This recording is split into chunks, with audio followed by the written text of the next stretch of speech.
আপনারা আমাকে যে দোকানটাতে দেখেন সেখানে মূলত গতকালকে একজন ইন্ডিয়ান লোক আসে এবং সে আমাদের কাছে তোপ বিক্রি করতে চায় হোলসেলে। তবে তার প্রোডাক্টের মান খুব ভালো ছিল এবং সেলাইও খুব ভালো, ফেব্রিকও খুব ভালো, দেখে পছন্দ হয়েছে।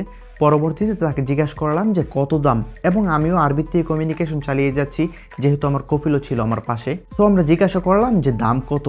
উনি কি করলো, উনি বলতে পারতেছে না যে কত। দ্বিতীয় বিষয় হচ্ছে কি, উনি মূলত জানেই না এটা কত টাকা ডজন, কিন্তু উনি আমাদের কাছে বিক্রি করতে আসছে। পরবর্তীতে উনি কি করলো, উনি ওনার মুদিরকে কল করলো, কল করার পরে দাম জানলো, দাম জেনে এসে আমাদেরকে জানালো। মূলত উনি যত টাকা চাইলো দাম তেমন পার্থক্য না, দাম মার্কেটের সাথে সমানই আছে। কিন্তু মূল টপিক এটা না, মূল টপিক হচ্ছে কি উনি যে আমাদের কাছে প্রাইসটা বলতে পারলো না, কিন্তু উনি বিক্রি করতে আসছে এবং উনি সুন্দর একটা কমিউনিকেশন করতে পারলো না। প্রথমত আমি যদি আপনার কাছে আমার একটা সার্ভিস অথবা আমার একটা প্রোডাক্ট বিক্রি করতে চাই, অবশ্যই সেই প্রোডাক্টটা অথবা সার্ভিসটা সম্পর্কে আমার ভালো ধারণা থাকতে হবে, এবং এটা কি দিয়ে তৈরি, কিভাবে বানানো হয়েছে, এবং এটা সম্পর্কে ফুল ডিটেলস যদি আমি জানি তখন আমি এটা সম্পর্কে আপনার কাছে কথা বলতে পারবো। এবং অবশ্যই আমার দাম জানা থাকতে হবে যেন আমি আপনার কাছে এটা সুন্দরভাবে প্রেজেন্ট করতে পারি।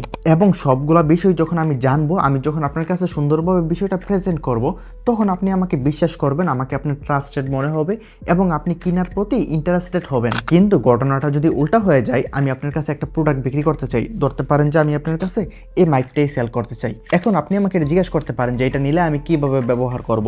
ধরেন আমি আপনাকে বলতে পারলাম না যে আপনি এটা কিভাবে ব্যবহার করবেন, অথবা এটার দামও বলতে পারলাম না। তখন আপনার মনের মধ্যে কি আসবে? মনের মধ্যে আসবে যে আমি এই বিষয়টা সম্পর্কে এক্সপার্ট না। আপনার মনের মধ্যে একটা অবিশ্বাস তৈরি হয়ে যাবে প্রথমেই, আর মানুষ যাকে অবিশ্বাস করে তার কাছ থেকে ভালো জিনিসও কিনে না। এখন যে আমাদের কাছে তোপটা বিক্রি করতে আসলো, সে আসলে এটার দাম সম্পর্কেও জানে না, সে এটার ফেব্রিক সম্পর্কেও জানে না। সে সবকিছুর জন্য তার মুদিরের উপর ডিপেন্ড করতেছে, এবং আমরা নর্মালি সাইকোলজিক্যালি আমরা ভাবতেছি যে সেই বিষয়টা সম্পর্কে এক্সপার্ট না, অথবা তার প্রোডাক্ট সম্পর্কে সেই জানে না আমরা এটা কিভাবে কিনি, কিভাবে বিশ্বাস করি। এখন কথা হচ্ছে গিয়ে আমরা চাকরি করি অথবা ব্যবসা করি, আমরা যেটাই করি সেইটা সম্পর্কে আমাদের জ্ঞান থাকা খুব জরুরি। ধরেন আপনি এই মাইকটাই বিক্রি করতে চান, এখন আপনাকে কাস্টমারকে বোঝাতে হবে যে এই মাইকটা ব্যবহার করলে কোন কোন সমস্যাগুলোর সমাধান হবে, অথবা এই মাইকটা আপনি কিভাবে ব্যবহার করবেন। আপনি যদি আপনার কাস্টমার অথবা ক্লায়েন্টকে এই বিষয়গুলো বুঝিয়ে বলতে পারেন, ব্যাখ্যা করতে পারেন, তখন ক্লায়েন্ট অথবা কাস্টমার মনে করবে যে আমার সমস্যার সমাধান হচ্ছে, আমি এটার জন্য টাকা পে করতে প্রস্তুত। আর যদি সবসময় যে সাওয়া সহ কালাম, সাওয়া সহ মাফি কালাম এসব বলে যে কিনুন,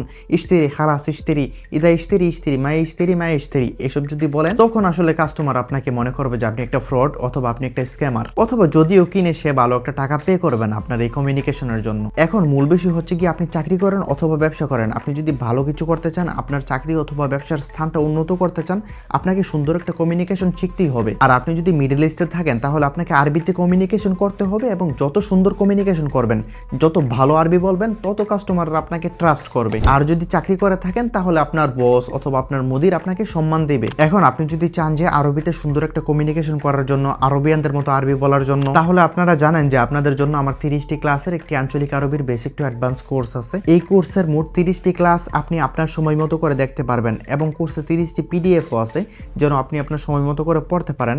আর আমাদের কোর্সে হোয়াটসঅ্যাপ এবং টেলিগ্রাম গ্রুপের সাপোর্টও আছে, কারো যদি কোনো সমস্যা হয় অথবা কোনো এক্সট্রা শব্দ বাক্য জানা থাকে সে গ্রুপে এসএমএসও করতে পারে। কোর্সে ভর্তির জন্য নিচে দেওয়া হোয়াটসঅ্যাপ নাম্বার এসএমএস করতে পারেন। যাই হোক, আপনার সাথেও যদি এমন কোনো ঘটনা কখনো হয়ে থাকে কমেন্ট বক্সে লিখে জানাতে পারেন। ভিডিওটি কেমন লেগেছে সেটাও কমেন্ট বক্সে লিখে জানাবেন। আর এমন আরো ভিডিও পেতে চাইলে চ্যানেলটি অবশ্যই ফলো করে রাখতে বলবেন না। দেখা হচ্ছে পরবর্তী ভিডিওতে। আসসালাম।